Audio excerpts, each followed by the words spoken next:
Olá, eu sou o Mauro Friesman, está no ar o Manchetes Online e estes são os destaques do programa de hoje. Semana Nacional do Júri quer colocar em dia julgamentos de crimes contra a vida. Segurança aprova a pena maior para agente que permitir acesso de preso a celular.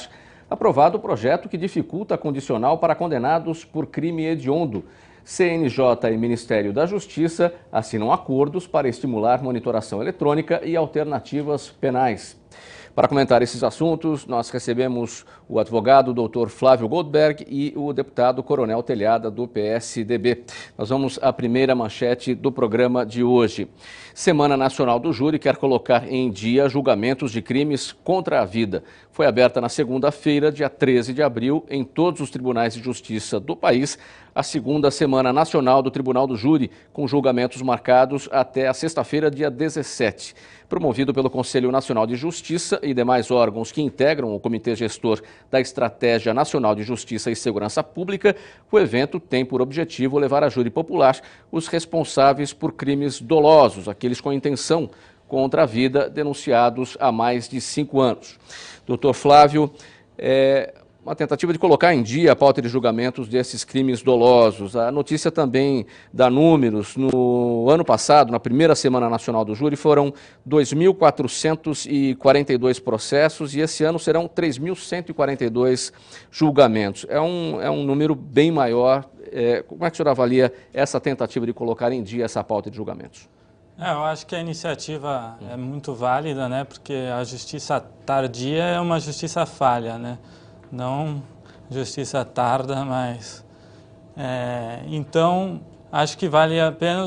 A questão do tribunal do júri, que são escolhidas pessoas populares, né, que decidem, essa questão de ser muito rápida, tem que levar cuidado, porque, como diria um poeta americano, Robert De Niro, o júri é escolhido por 12 pessoas diferentes, da sociedade, para decidir quem tem o melhor advogado. Então, como é uma questão decidida por leigos, tem que ter os trâmites certos, mas dá maior rapidez. Acho que é uma boa iniciativa e teria que ver também se a execução vai ser bem posta, né? E não só o julgamento. Não só o julgamento, né? Uhum. Deputado Coronel Telhada, como é que o senhor avalia essa iniciativa, a segunda Semana Nacional do Júri? Mauro, primeiro agradecer o convite novamente de estarmos aqui, cumprimentar o Dr. Flávio pela presença. Olha, eu vejo com muito bons olhos. Uma das causas da impunidade, eu creio que um dos problemas do excesso de crimes no Brasil hoje, além da nossa lei, eu acho que ela precisa ser renovada, é uma lei que eu vejo como até benévola, ela é muito fraca, eu acho que precisa dar uma apertada na nossa lei. Mas um dos motivos da impunidade, também da sensação de impunidade, é o tempo que se demora para levar o criminoso a julgamento. O doutor falou com muita propriedade que uma lei que é tardia, ela acaba sendo uma lei falha, porque ela não reprime, ela não faz a pessoa servir de exemplo.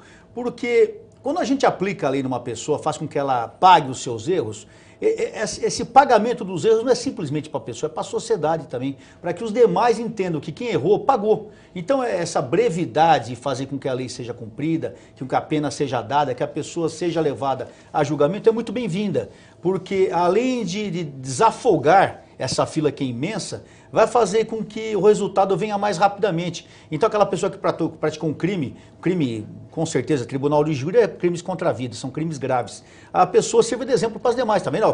Matou, foi condenado, está puxando a pena. Então eu acho que com muito bons olhos que seja feita essa Semana Nacional do Júri, que faça com que seja agilizado esses julgamentos. E quem sabe nós talvez consigamos uma diminuição até no número de crimes, visando o exemplo que essas penas, que esses julgamentos venham dar a outras pessoas que porventura venham a querer praticar um crime semelhante, né? É muito bem-vindo isso.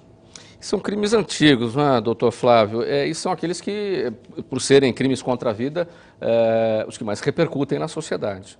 O Tribunal de Júri que julga, né, crimes dolosos contra a vida, né? Serão crimes de mais de 5 anos que se arrastam e, inclusive, o Tribunal de Júri é feito para ser julgado por semelhantes pela repercussão que dá na sociedade, né? Então, essa rapidez também vai melhorar nisso, como bem disse o deputado. Eu acho interessante aqui, eu acho que ninguém foi para o Tribunal do Júri além de mim aqui. Eu acho que eu fui para o Tribunal do Júri como réu. Porque as pessoas não sabem, mas nós policiais militares, quando entramos no entreveiro e infelizmente tiramos a vida de um criminoso, que não nos agrada, mas faz parte da nossa luta, quando nós entramos no tiroteio e morre um criminoso, um bandido, nós vamos para julgamento. E de alguns anos para cá nós vamos para o Tribunal do Júri também. Para você ter uma ideia, eu tive uma ocorrência em 1989, em novembro de 1989, e eu fui para o Tribunal do Júri ser julgado em agosto de 2001. Praticamente quase 15 anos depois. Olha só, quase 15 anos depois eu fui para julgamento. E mesmo eu estando na situação de réu, é uma situação muito ruim, porque já faz tanto tempo que aconteceu, já se perdeu até o sentido daquele julgamento. Então eu imagino que se para o réu, imagina para a sociedade como é ruim isso. Então é necessário esse incentivo, é necessário que seja abreviado esse tipo de julgamento, esse tipo de resposta. Porque o julgamento nada mais é, doutor, do que uma resposta para a sociedade. A sociedade está recebendo, o cara matou, ele está indo preso. Ou o cara matou, foi provado que ele não matou por motivo que não seja motivo de prendê-lo, ele é colocado em liberdade. Então eu acho interessante isso, como eu disse, é muito bem-vindo. O doutor falou que no Tribunal do Júri, para quem não sabe, o Tribunal do Júri, as pessoas que vão julgar o crime, tem um juiz, tem um promotor, tem um advogado de defesa, não é isso, doutor? Isso. Tem o réu, que é a pessoa que cometeu o crime. Hoje são 7 jurados, né? São 7. A média, né? 7 jurados. São 7 jurados. E esses jurados, como o doutor falou, são pessoas do público. São trabalhadores que são escolhidos aleatoriamente e no final julgam aquele criminoso. Então, quem julga o criminoso, quem põe o cara na cadeia, não é só a justiça, é o povo. A voz do povo é a voz de Deus. Então é muito bem-vinda essa Semana Nacional do Júri. Tomara que dê certo. E só para fechar o seu raciocínio, deputado, o senhor também tem essa preocupação com a execução da pena depois, como o doutor Flávio também se preocupa? Sem dúvida. A execução da pena é primordial para que a gente sinta que a lei está sendo feita, que a justiça está sendo feita. O cara que pratica um crime, mata um pai de família, pratica um roubo, e ele não vai para a cadeia, ele não cumpre a pena. Qual é o resultado disso? O descrédito da lei. O descrédito da lei acaba gerando o quê? Maior impunidade. O criminoso vai cometer crime porque ele fala, se ele não foi preso, eu também não vou. Além de ter que responder de maneira mais rápida o anseio da sociedade, para o próprio réu, que inocente, como o caso do Coronel Adriada, ter que responder mais de 10 anos por um processo criminal já é quase que cumprir uma pena, por ser doloroso ter que ficar tanto tempo respondendo por uma questão. Ok, vamos para a segunda manchete do programa de hoje. Segurança aprova a pena maior para agente que permitir acesso de preso a celular. A Comissão de Segurança Pública e Combate ao Crime Organizado aprovou isso na semana passada. Proposta que aumenta a pena para o diretor de penitenciária ou o agente público que não proibir o acesso do preso ao telefone ou rádio para comunicação com outros presos ou com o ambiente externo. Doutor Flávio, esse é um problema complicado para ser administrado, que é, enfim, o acesso dos presos dentro das cadeias com o lado de fora, cometendo crimes, dando ordem para cometer crimes. Como é que o senhor avalia? É o legislativo se modificando com os avanços tecnológicos, né?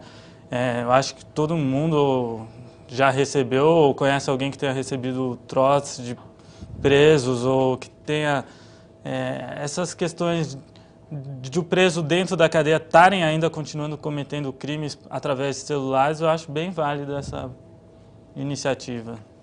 Deputado Coronel Telhado, a pena hoje para esse agente que permite o uso do celular pelo preso é de 3 meses a 1 ano e passaria de 2 a 4 anos, conforme esse projeto do deputado Fábio Reis, do PMDB de Sergipe, que recebeu parecer favorável lá na Comissão de Segurança Pública. É o suficiente? Olha, eu quero dizer uma coisa antes de falar sobre o assunto. Eu quero parabenizar a Comissão de Segurança Pública e Combate ao Crime Organizado da Câmara dos Deputados. Nós temos 2 brigadores, 2 deputados paulistas lá, que é o Major Olímpio e o Capitão Augusto, que junto aos demais deputados têm feito um excelente serviço.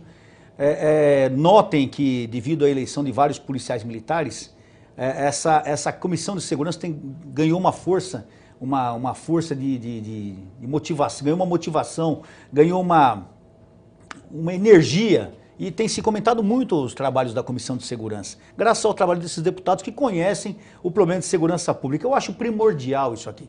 Como você mesmo, Mauro, falou, a pena era de 3 meses a 1 ano. Agora está passando de 2 anos a 4 anos. Vejam que interessante. Primeiro, se o celular está dentro da prisão, realmente houve falha de alguém, realmente passou por um motivo... Mas, infelizmente, pelo amor de Deus, não estou acusando ninguém. Mas, infelizmente, pela própria imprensa, né, doutor, nós acompanhamos, e na maioria das vezes há conivência de agentes públicos para que se ingresse aquele equipamento lá, seja o entorpecente, seja o celular, seja o que for, até armamento. Agora está bem controlado, mas antigamente até armamento entrava, Mauro. Era uma coisa absurda. Então, normalmente, infelizmente, há conivência do agente público, o que é um absurdo. O agente público está lá ganhando para não deixar acontecer isso e ele está fazendo. É um absurdo isso, né? Lembrando mais uma coisa, o agente público, para ele perder o cargo, para ele perder a função, ele precisa ser condenado a pena superior a 2 anos. Então, além dele ser condenado, se ele fosse condenado de 3 anos a 1 ano, ele não perdia o cargo público, ele mantinha a função. Se ele está sendo condenado com pena superior a 2 anos, como é a proposta agora, de 2 a 4 anos, ele, além dele ser condenado, além dele ir preso, ele vai perder o cargo público. Então, eu acho de suma importância, eu acho super bem-vinda essa proposta, esse projeto, onde vai se aumentar a responsabilidade. E quem cumpre a lei não tem o que temer. Os bons servidores, os bons policiais, os bons agentes não tem o que temer. Agora, aquele que tiver imbuído de fazer qualquer coisa errada, tiver interessado em levar uma vantagem ilícita, esses têm que botar a barba de molho, porque a giripoca vai piar. E que precisa passar pelo plenário ainda, não é, deputado? Se Deus quiser, vai ser aprovado. A matéria recebeu um parecer, na comissão ela precisa ainda ser votada pelos deputados. Mas eu acho que a tendência das votações são muito positivas, porque eu não consigo entender um deputado, seja ele federal, estadual, um senador, um presidente da república, um governador, um prefeito, eu não consigo entender um parlamentar eleito pelo povo não aceitar uma lei dessa. Porque se ele não aceitar uma lei dessa, ele está protegendo o bandido, está protegendo o criminoso. Então já mostra o que ele veio para ser eleito para proteger bandido, deve ter sido eleito por bandido. Eu entendo que quando você faz uma proposta para colocar o bandido na cadeia, para apertar a lei, para fazer com que o criminoso pague pelos seus crimes, eu não entendo, eu acho difícil um parlamentar sério não votar a favor disso.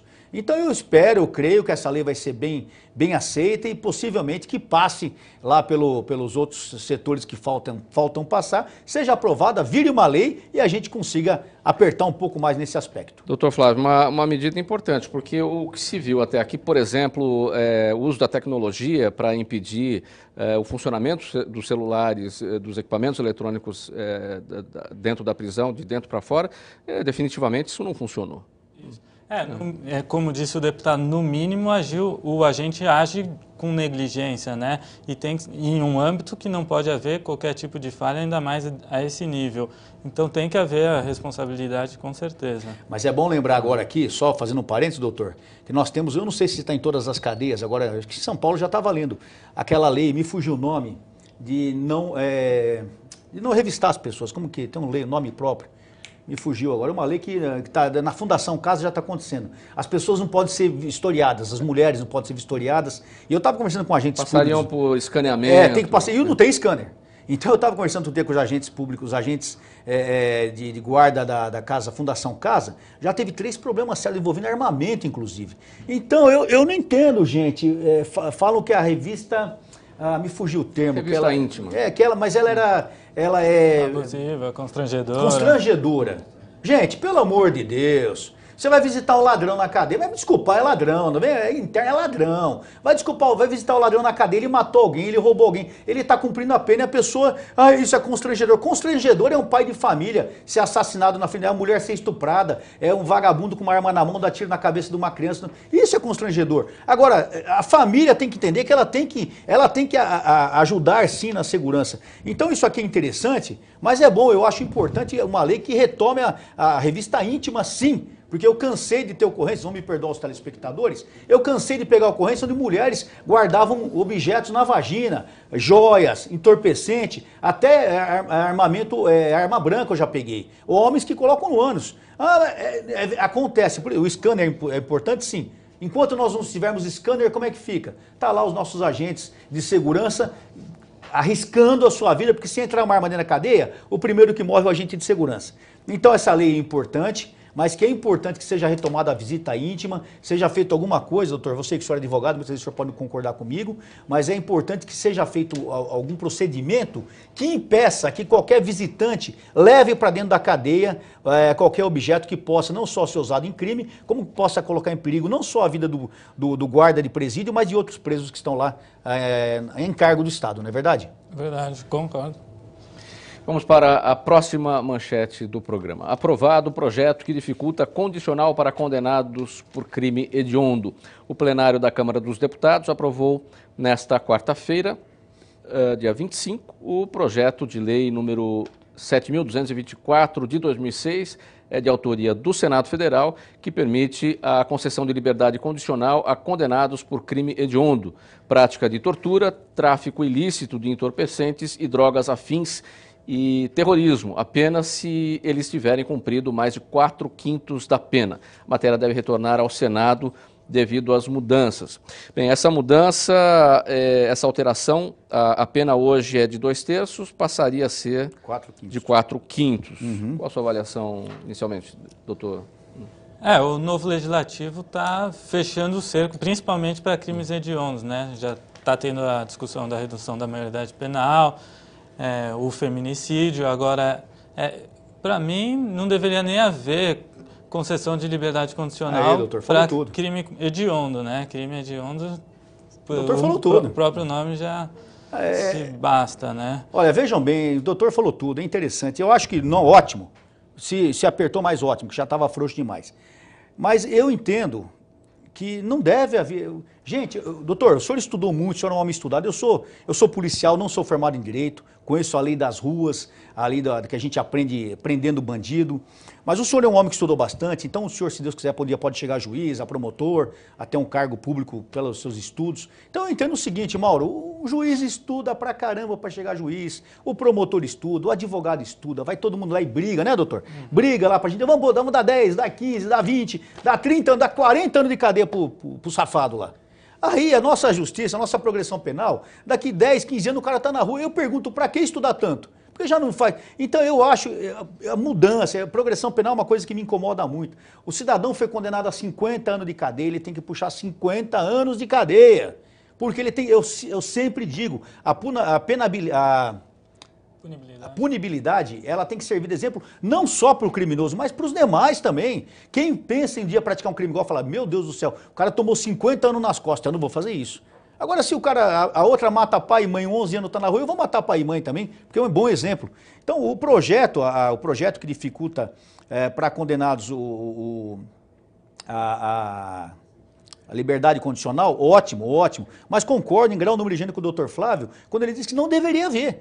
A pessoa praticou crime hediondo, ele não deve ter qualquer tipo de regalia, não só a liberdade condicional, como não tem que ter induto, outra a gente não vai discutir aqui, mas o cidadão, meu amigo que está em casa, entenda uma coisa, induto dia dos pais, dia das mães, Natal, Páscoa, dia da criança, qual mais dia? Fala, dia da aviação, induto é todo dia. Então, dia das galinhas, todo dia tem induto. Cada induto, Mauro, doutor Flávio, não sei se o senhor tem essa noção, cada induto é uma média de 800 a 1.000 a 1.200 presos que não retornam para a cadeia. Então pensem comigo, a polícia se mata para botar esses caras na cadeia, a justiça vai lá, condena, aí o cara vai para o induto, 1.200 não voltam para a cadeia. Ou seja, o Estado deixa fugir 1.200 presos. Gente, a culpa depois é da polícia, que a gente não faz nada, polícia não trabalha, é complicado assim. Então eu acho que nós temos que apertar, como o doutor Flávio falou, apertar cada vez mais. Aqui, graças a Deus, os deputados, os senadores estão atentos, eu espero que continuem atentos a essa matéria, apertando muito mais, mas ainda está frouxo, Tem uma questão difícil de entender, a sociedade sempre acaba perguntando, doutor Flávio, determinada pessoa condenada, por exemplo, a 250 anos. A gente sabe que não vai ficar 250 anos na cadeia, a pena máxima é de 30 anos e quando muito, né, fica 5, né? Quer dizer, como é que explica isso para a sociedade? Quer dizer, é difícil entender essa equação, né? Inclusive, iniciativas como essa daria o real cumprimento da pena que foi imposta, né? Cumprir na integralidade, né? Senão acaba se tornando uma pena de fantasia, né? Uma sentença só de aparência, né? Para maquiar. Porque na prática ele já faz as suas contas matemáticas e sabe que vai cumprir bem menos do que isso, né? Por que isso acontece, Mauro, deputado? pergunta para mim, que todo mundo quer perguntar. Coronel Telhado, o senhor é a favor da pena de morte? Pergunta para mim, por O senhor é favor. a favor da pena de morte? Não. Não sou. 250 anos de cadeia seria a pena de morte. O Coronel Telhado era da rota, tem tiroteio, ele é a favor da pena de morte. Nunca fui a favor da pena de morte. Nunca fui. Eu acho que a pena de morte não é solução. Eu acho que ela não traz a realidade da vida da pessoa. Eu acho que o cidadão ele tem que cumprir, como o doutor Flávio falou, foi condenado a 200 anos, é lógico que ele não vai ter 200 anos para cobrar, mas eu sou favorável que o nosso Código Penal tivesse a prisão perpétua. O cara tem que levantar todo dia de manhã, olhar pela janelinha e falar, meu Deus, que desgraça eu fiz com a vida daquela pessoa, acabei com a vida dela e com a minha. E ela tem que se lembrar do resto da vida que ela vai ficar 200 anos preso. Por quê? Tem que servir de exemplo, e todo dia. Agora, quando no Brasil, se nós tivéssemos pena de morte, o primeiro condenado à pena de morte aqui no Brasil ia virar herói nacional. Nós íamos ter que fazer um programa para ele, ia fazer filmes, porque ele ia ser a primeira vítima da sociedade brasileira. Porque o povo latino não aceita isso. O povo latino é um povo amante, é um povo caliente, é um povo que gosta de festa. A gente entende tudo isso. Nos Estados Unidos, outro dia eu estava vendo um evento, um programa, eu adoro esses programas institucionais, né? Eu adoro ver isso aí. E é lógico que você vê coisa de polícia, de crime. Eu estava vendo um programa que falava sobre a pena de morte. Ó, eu sou policial, sou um cara que tive vários entreveiros na rua, sou uma pessoa bem vivida, carreguei infelizmente centenas de caixões de policiais. Então eu tenho uma postura bem firme contra esse tipo de assunto. Eu passava outro dia um filme que falava sobre pena de morte, um documentário, a palavra que eu queria lembrar é documentário, que falava sobre pena de morte e mostrava 3 pessoas que estavam no corredor da morte e a vida dos caras, e porque aconteceu aquilo e tal. E no final eles são fuzilados. São executados, né? Executados. Confesso para vocês que eu fiquei com dó dos caras. Olha, eu fiquei com dó dos caras. Por quê? Porque isso comove a gente. Nós que somos cidadãos, não tem como você ver um cara no corredor da morte, esperando a execução e não ficar comovido. É uma situação, nós somos seres humanos. Então é o que eu falo, a pena de morte, principalmente no Brasil, ela serviria para criar novos heróis criminosos e novos maus exemplos. Mas eu concordo com o doutor que nós temos que ter o cumprimento integral da pena sem desconto. Inclusive a pena de morte não traria o intuito de demonstrar para a sociedade qual o valor da pena, porque o contraventor não tem medo de morte, né? Ele já está se expondo, né? Ao descumprir uma lei, ele já se expõe muitas vezes à sua vida. Então, o que ele tem medo é de cozinhar na cadeia. Então, Verdade.